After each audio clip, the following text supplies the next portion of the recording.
चलो अच्छे रहते हो। ठीक है, चालू करें।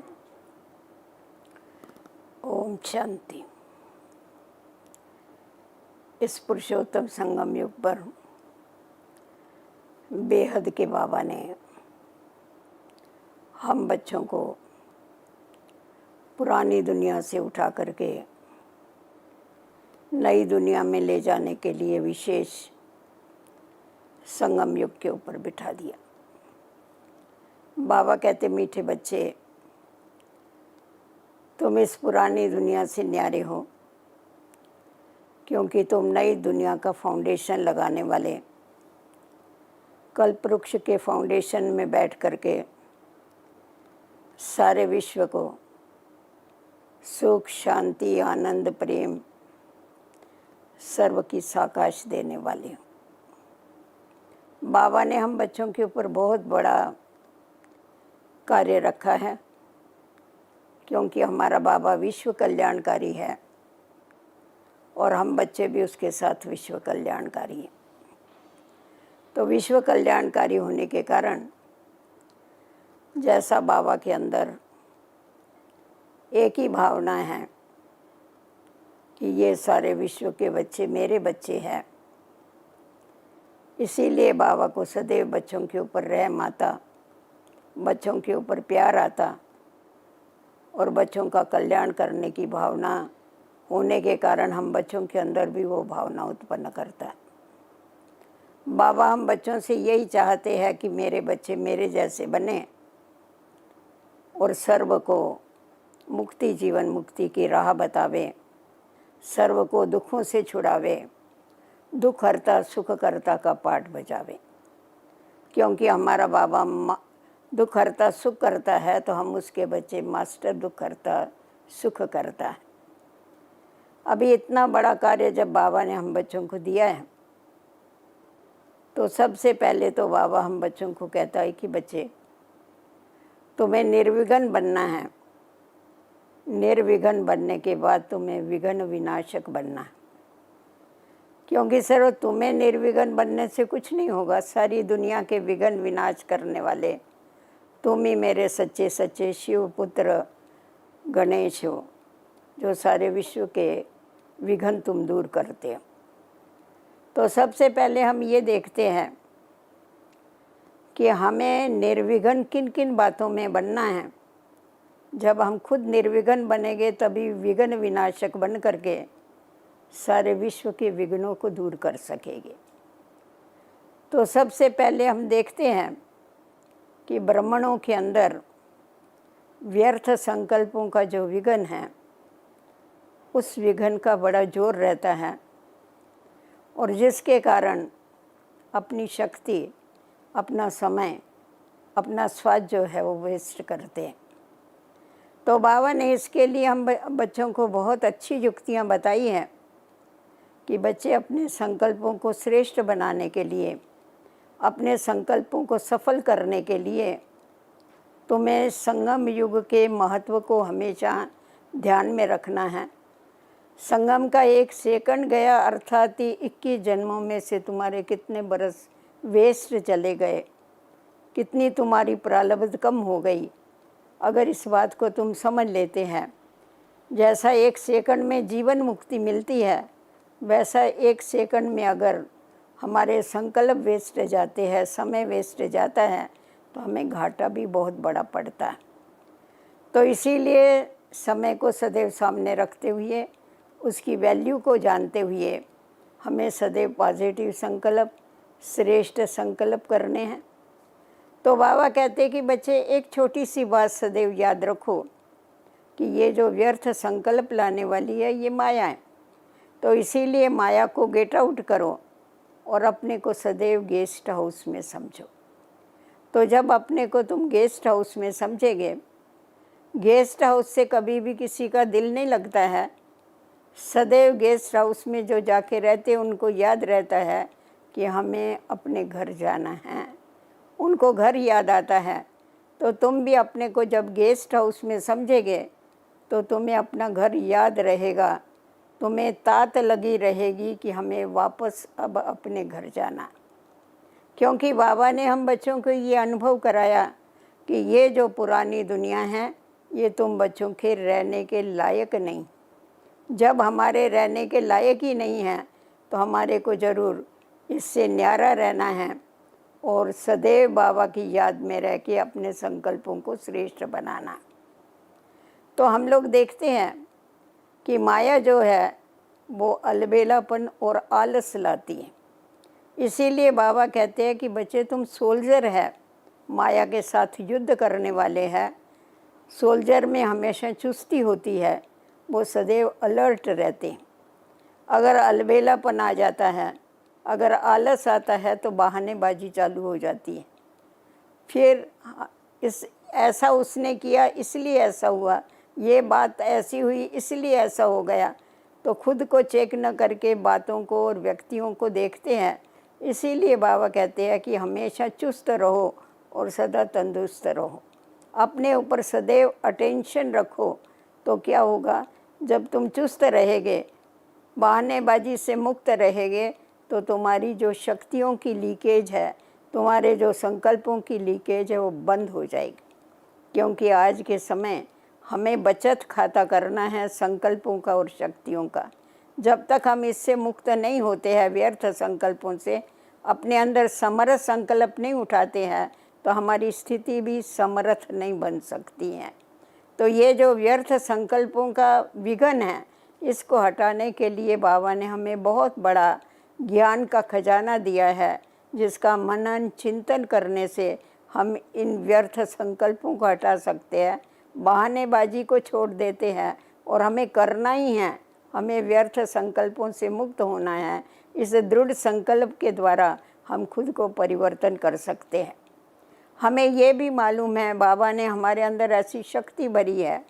जब हमें ये समझ मिली कि ये जो भी भोजन है ये हमें शुद्ध भोजन खाना है, क्योंकि जैसा अन्न वैसा मन बनता है। जिस समय हमने ये दृढ़ संकल्प कर लिया कि हम ब्राह्मणों का भोजन ये शुद्ध भोजन है, हम ब्राह्मणों का भोजन ये सात्विक भोजन है, तो हमारे भोजन में उसी सेकंड सर्व का परिवर्तन हो गया। तो बाबा कहते हैं कि बच्चे संकल्प ये भी तो बुद्धि का भोजन है। तो इसीलिए तुम ये दृढ़ संकल्प करो, जैसा तुमने वो म्लेच्छ का भोजन छोड़ दिया वैसा तुम निगेटिव बातें सोचना छोड़ दो, व्यर्थ संकल्पों को सोचना छोड़ दो। क्योंकि बुद्धि को अगर ये तुम ऐसा व्यर्थ का अगर भोजन देगे तो बुद्धि जो है वो मलिन हो जाएगी, और मलिन बुद्धि जो है वो बाबा से नहीं लग सकेगी। तो इसीलिए हमें इस व्यर्थ संकल्पों का त्याग करने की आवश्यकता है। अभी दूसरी बात देखते हैं हम। एक तरफ व्यर्थ संकल्प जो है वो हमारे को विघन डालते हैं, दूसरा है भाव स्वभाव संस्कार, पुराने संस्कार, खुद के पुराने विचार, पराये संस्कार, ये हमारे को बीच बीच में क्या करते हैं, तकलीफ़ देते रहते। तो बाबा ने इसके लिए हम बच्चों को हमारे आदि और अनादि संस्कारों की स्मृति दिलाई, जिनकी स्मृति के द्वारा हमारे अंदर पुराने संस्कारों के ऊपर विजय प्राप्त करने की हमारे अंदर शक्ति आ गई। बाबा हम बच्चों को ये भी रियलाइज़ कराते हैं कि जितना तुम्हारा मेरे साथ प्यार है, इतना ही तुम्हारा अपने ईश्वरीय परिवार के साथ भी प्यार होना चाहिए। क्योंकि ये जो परिवार है ये कोई रवाजी परिवार नहीं है, परंतु ये ईश्वरीय परिवार है, मेरे बाप का परिवार। जैसा बाबा का सब बच्चे के ऊपर कितना प्यार है, बाबा को मालूम है किसकी स्थिति कैसी है, कौन सा बच्चा कैसा है, परंतु बाबा रोज़ हम बच्चों को कितनी प्यार से शिक्षा देते हैं और स्नेह से रोज़ बच्चों को याद प्यार देता है। और बाबा की मुरली चलती है, उसमें बाबा यही बताता है, मीठे मीठे बच्चे। ऐसा बाबा कभी नहीं कहता है कि मीठे और खट्टे बच्चे, परंतु सदैव मीठे मीठे कहता है। तो बाबा जैसा सर्व के लिए शुभ चिंतक रहा, बाबा ने साकार बाबा ने जैसा सबके लिए कल्याण की भावना रखी और सबको हमेशा मीठा मीठा कह के श्रेष्ठ कह कर के हमारे को बाबा ने आगे बढ़ाया, उसी तरह से बाबा कहता जैसा मुझे ये स्मृति रहती है कि ये मेरे बच्चे हैं, वैसा तुम्हें भी ये स्मृति रहे कि ये हमारे मीठे भाई बहनें हैं। और ये जो हमारा परिवार है, ये परिवार हमें 5000 बरस के बाद मिला हुआ। जब ये स्मृति रहती है तो एक दो के लिए रूहानी प्यार बढ़ता है, प्यार बढ़ता है तो एक दो के लिए सहयोग भी होता है। क्योंकि हमारा जो स्लोगन है वो यही है कि सर्व के सहयोग से सुखमय संसार, सारे संसार को सुखमय बनाना है। तो एक दो को, चाहे ज्ञानी होवे चाहे अज्ञानी होवे, ये सारा परिवार मेरा है और मेरे को इनको शुभ कार्य में सहयोग देते हुए, हिम्मत देते हुए आगे बढ़ते जाना है। ये बात हमें हमेशा ध्यान में रखनी है। तो जिससे क्या होगा, हम एक दो के स्नेही बनेंगे। परंतु कभी कभी ऐसा होता है, ब्राह्मणों में भी एक दो की कमजोरियां देखते हैं। उसने ऐसा किया ना, इसलिए मैंने भी ऐसा किया। उस समय मुझे ये सोचना चाहिए कि उसके संस्कार खराब हैं, तो क्या मेरे संस्कार कैसे है फिर? क्या उसके खराब संस्कार देख के मेरे को मेरी अच्छाई छोड़ देनी है? या मैं अपने अच्छे जो संस्कार है, मेरा जो अच्छा स्वभाव है, जो मेरे अंदर श्रेष्ठता है, उस श्रेष्ठता के द्वारा मेरे को उसकी कमी जो है वो दूर करनी। और हमें ये भी समझ मिली हुई है कि ये राजधानी स्थापन होती है। बाबा एक ही समय पर एक ही जैसा सबको पढ़ाता है, परंतु पढ़ने वाले सब नंबरवार पढ़ते हैं। क्योंकि राजा ही में तो राजा रानी भी चाहिए, नौकर चाकर भी चाहिए, प्रजा भी चाहिए। तो किस आधार पर बनते हैं? हर एक अपने अपने पुरुषार्थ के आधार पर बनते हैं। तो इसीलिए हमें दूसरों की कमी देख करके वो कमी अपने चित्त पर नहीं धरनी है। क्योंकि अगर किसी की कमी मेरे चित्त पर आ जाती है तो मेरा चित्त जो है वो मैला हो जाता है, मेरी मनसा जो है वो साफ नहीं रहती। तो मनसा साफ नहीं रहेगी तो हमारी जो कैचिंग पावर है वो खलास हो जाएगी। बाबा की प्रेरणाओं को हम कैच नहीं कर सकेंगे। तो इसीलिए हमेशा हमें ये ध्यान में रखना है कि हर एक आत्मा अपना जो पार्ट बजा रही है वो बड़ा एक्यूरेट पार्ट बजा रही है और अपने पार्ट में वो लिप्त है, वो कार्य कर रही है अपना। मुझे क्या करना है ये मुझे देखना है। तो एक दो के साथ हमें टकराना नहीं है, परंतु एक दो को सावधान करते हुए हमें आगे जरूर बढ़ना है। वैसा भी आप देखेंगे कि जिस समय पर मन के अलग अलग होते हैं तो उनकी कोई वैल्यू नहीं होती है मोतियों की। परंतु जब उन मनकों को, मोतियों को एक धागे में पिरो देते हैं तो सिमरनी बन जाती है, माला बन जाती है। भगत उसको सिमरते हैं, उसको आँखों पर रखते हैं और उसकी पूजा करते हैं। तो उसी प्रकार जब हम सब एक ही स्नेह के धागे में बन जाते हैं, प्यार के धागे में बन जाते हैं, तो हम भी पूजनीय योग्य बन जाते हैं, गायन योग्य बन जाते हैं। तो इसीलिए हमें ये ध्यान रखना है कि हम सभी को एक मत हो करके, क्योंकि हम एक के हैं, हम एक के हैं और हमें एक मत हो करके बहुत बड़ी माला बनानी। तो ये जो कार्य है, ये कार्य हमें करना है। हमको सिर्फ अकेले को नहीं चलना है नई दुनिया में, परंतु सबको साथ में लेके चलना है और साथ में भी सबको कंप्लीट बना करके बाबा के कार्य में हमें मददगार बन के चलना है। जिस प्रकार बाबा के साकार बाबा को देखा कि बाबा के अंदर सदैव क्या रहा, बच्चों के कल्याण की भावना रही, सबके लिए शुभ भावना और शुभ कामना रही। तो उसी प्रकार हमारे अंदर भी सबके लिए सदैव शुभ भावना, शुभ कामना रहे, सदैव कल्याण की भावना रहे और हम सबका सदैव कल्याण करते रहे। आप देखेंगे साकार बाबा सबको पहचानते हुए, इतने बड़े परिवार को संभालते हुए बाबा के आगे क्या नहीं परीक्षाएं आई।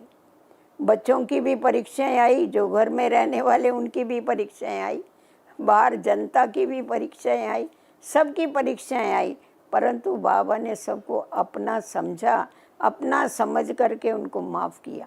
तो उसी प्रकार, क्योंकि बाबा हम बच्चों को सदैव इस बात की याद दिलाते कि बच्चे तुम पूर्वज हो। तो जब हम सर्व के पूर्वज हैं, ये सारे मेरे हैं, तो मेरे कहने से आप ही क्या होता है कि हमारा उनके प्रति स्नेह जाता है।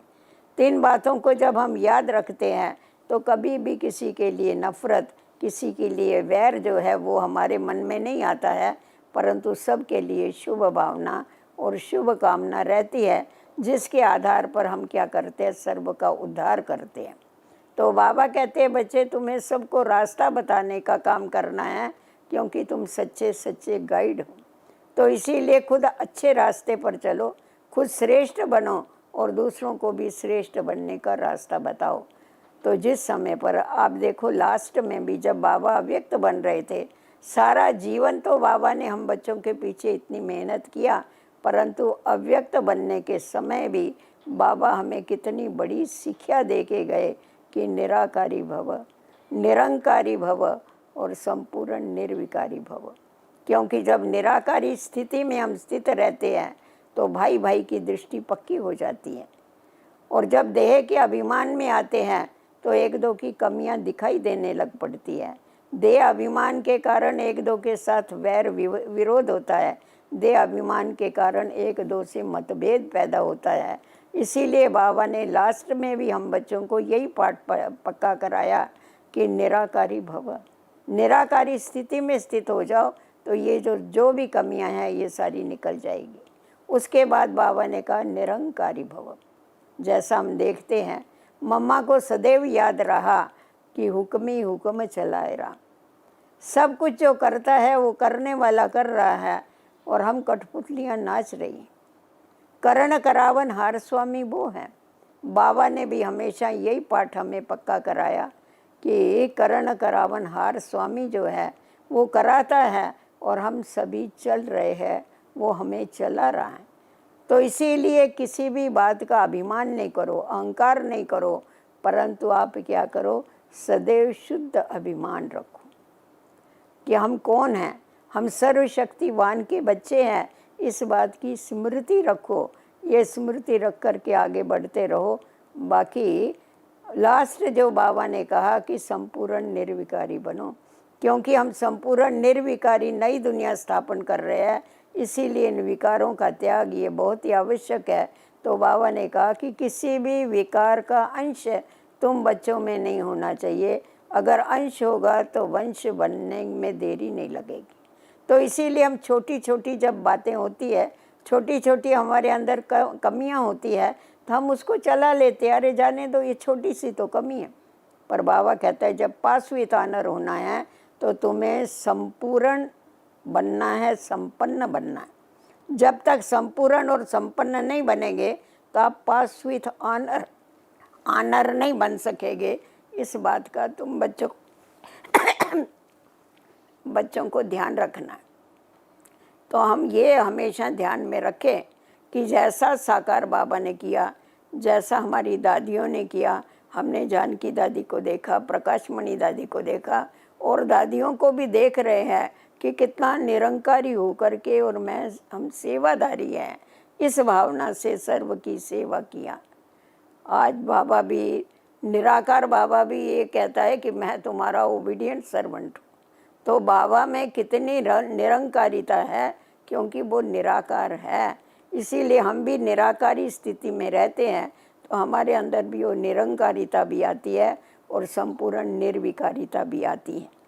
अभी हमारा मन, हमारे संस्कार परिवर्तित हो जावे, उसके लिए हमें बाबा ने हमेशा राज्य बच्चे कहा।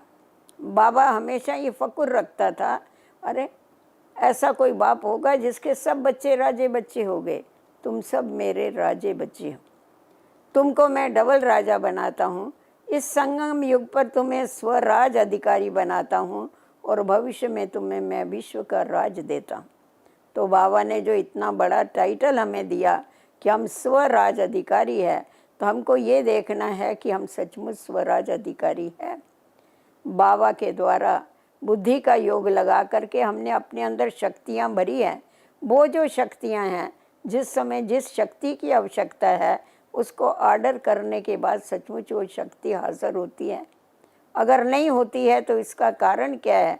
इसका कारण यही है कि हम अपने स्वराज की सीट पर सेट नहीं होते हैं। आज अगर कोई सीट के ऊपर सेट नहीं होगा, उसका कहना कोई नहीं मानेगा। तो इसीलिए बाबा कहते कि बच्चे तुम सदैव मैं सर्वशक्तिवान हूँ, इस सीट के ऊपर सेट हो जाओ। फिर आप ऑर्डर करो शक्तियों को, फिर आप ऑर्डर करो अपनी सूक्ष्म कर्म इंद्रियों को, तो देखो कैसे आपके ऑर्डर में नहीं चलती। तो इसीलिए बाबा ने हमें 365 दिन के लिए अलग अलग स्वमान की सीट दी है, जिसके ऊपर हम सेट होकर के इन कर्म इंद्रियों को और शक्तियों को अपने वश में कर सकते हैं। तो जिस समय सर्व शक्तियाँ हमारे वश में हो जाती है, कर्म इंद्रियाँ वश में हो जाती है, तो हमारी स्टेज जो है वो निर्विघ्न होकर के विघ्न विनाशक की बनती है। क्योंकि बाबा ने हमें जो भी खजाना दिया है, चाहे शक्तियों का दिया है, चाहे गुणों का दिया है, चाहे ज्ञान का दिया है, वो सिर्फ हमें खुद के लिए नहीं दिया है, परंतु सारे विश्व के लिए दिया है। क्योंकि हम सब बाबा के हैंड्स हैं और हमारे द्वारा बाबा सर्व को प्राप्तियां कराते हैं। तो इसीलिए हमें ये देखना है कि हमें औरों के भी विघ्न विनाश करने हैं, परंतु औरों के विघ्न कभी विनाश कर सकेंगे जब हमारे अंदर इतनी शक्ति होगी और हमारा बुद्धि का योग सर्वशक्तिवान से निरंतर होगा। हम एक नामी होंगे, एक के बगैर कोई भी याद नहीं रहेगा। ऐसी जो हमारी पावरफुल स्थिति है, उसके द्वारा सर्व शक्तियाँ लेकर के हम औरों को शक्तियाँ दे के अपनी शक्ति से उनको चलना सिखाएंगे। बाबा हमेशा मिसाल देते हैं कि बच्चे देखो, कोई लंगड़ा होता है तो उसको सपोर्ट दे के चलाना पड़ता है। तो जो भी कमज़ोर आत्माएं हैं, उसको चलाने के लिए तुम्हारी मदद चाहिए, परंतु वो मदद कौन कर सकता है? जिसके पास खुद के पास खजाना भरपूर है, वही औरों को मदद कर सकता है। तो वर्तमान समय जो चल रहा है, हम चारों तरफ देखते हैं कि महामारी का जिधर उधर कितना हैरास फैला हुआ है, मनुष्य आत्माएं कितनी दुखी है, सब अपने घरों में बंद हो गए। लोगों के आगे तो बहुत बड़ा क्वेश्चन है, अरे ये क्या हो गया? परंतु बाबा ने हम बच्चों को पहले से ही नथिंग न्यू का पाठ पक्का करा दिया। बच्चे, ऐसा समय आएगा जो तुम घर के बाहर नहीं निकल सकेंगे। तो जब बाबा ने जब पहले से ही हमें चेतावनी दे दिया, सब कुछ बता दिया है कि ऐसा समय आने वाला है, और ये सिर्फ समय आने वाला है ये नहीं बताया, परंतु उस समय तुम्हें क्या करना है ये भी बताया। बाबा ने हमें यही बताया, उस समय तुम्हें मनसा के द्वारा सेवा करनी। क्योंकि आज हम देखते हैं हमारे जितने भी सेवा केंद्र है, वो सब जो जहाँ रहे पड़े हैं वहीं रहे पड़े हैं। कोई कहाँ निकल नहीं सकता है, आ नहीं सकता है, जा नहीं सकता है। परंतु बाबा कहता है, क्यों बच्चे, साइंस में इतनी ताकत है, एक जगह पर से रॉकेट छोड़ते दूसरी जगह कहाँ का कहाँ विश्व में पहुँच जाता है। क्या तुम्हारे साइलेंस में इतनी ताकत नहीं है जो तुम संकल्प करो और जहाँ चाहिए वहाँ पहुँच जाओ? इसीलिए अपने संकल्पों को पावरफुल बनाओ, संकल्पों की बचत करो, संकल्पों को पॉजिटिव बनाओ, शक्तिशाली बनाओ। तो जिससे क्या होगा, तुम्हारे संकल्पों में वो ताकत आ जाएगी। क्योंकि आज हम देखते हैं सब लोगों के अंदर भय है। जो वातावरण चल रहा है वो भय का वातावरण चल रहा है।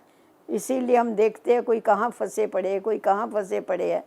और वो उन लोगों को मनोबल बढ़ाने के लिए वहाँ के जो है जवाबदार लोग बुलाते हैं, आओ आकर के इनका मनोबल बढ़ाओ। क्योंकि लोग बहुत हैरास में, लोग बहुत निराश हैं, लोग बीमारी से नहीं दुखी हैं, परंतु बीमारी के डर से बहुत दुखी हो गए। कहा जाता है सांप नहीं मारे, परंतु सांप का भय मारे। तो जितना जितना भय होता है, तो कहा जाता है, जैसा कहते हैं ना, आ रे बैल मार मेरे को।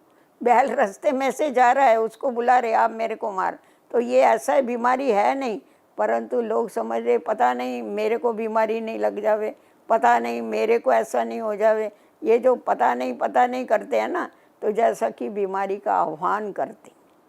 तो उसके लिए है मनसा सेवा की आवश्यकता। हम उनकी मनसा को पावरफुल बनावे, सर्व को पॉजिटिव संकल्प दे, जो सदैव ये याद रखे कि हमें तो कुछ होने वाला नहीं है, हम सदैव तंदुरुस्त हैं। तो जब ये संकल्प हमारे पास रहता है, तो भय का जो भूत है वो भाग जाता है।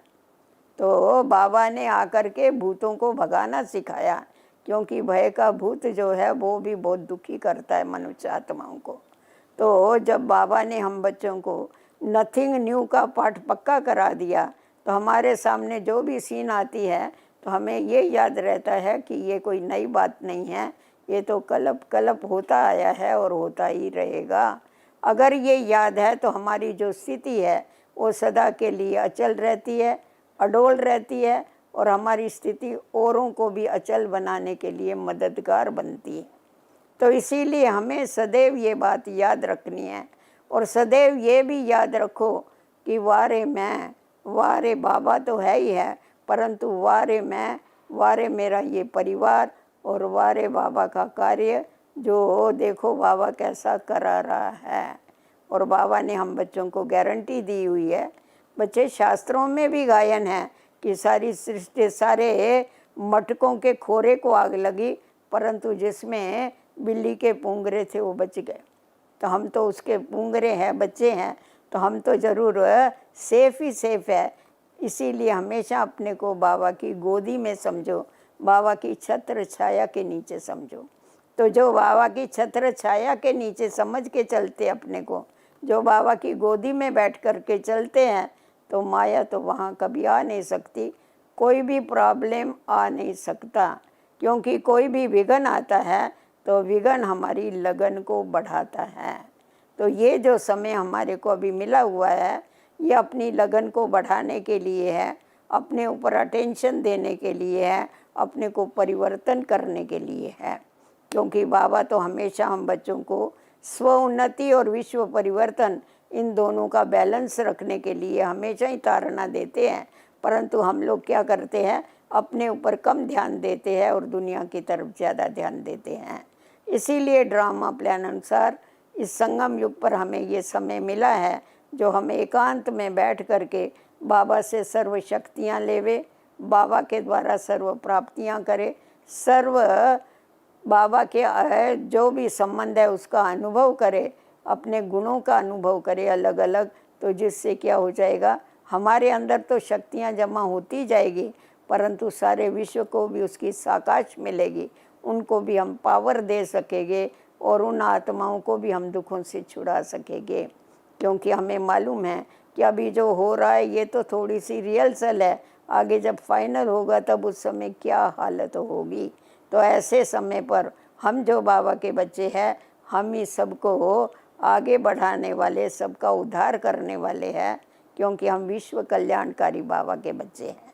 तो ये बातें ध्यान में रखते हुए अपनी उन्नति करते चलो, अपनी स्थिति को आगे बढ़ाते चलो, व्यर्थ समय नहीं गवाओ, और अपनी शक्ति को सेव करो, अपनी शक्ति को जमा करो, जो हमें औरों के भी काम में आवे हम, और खुद का भी कल्याण हो। ओम शांति।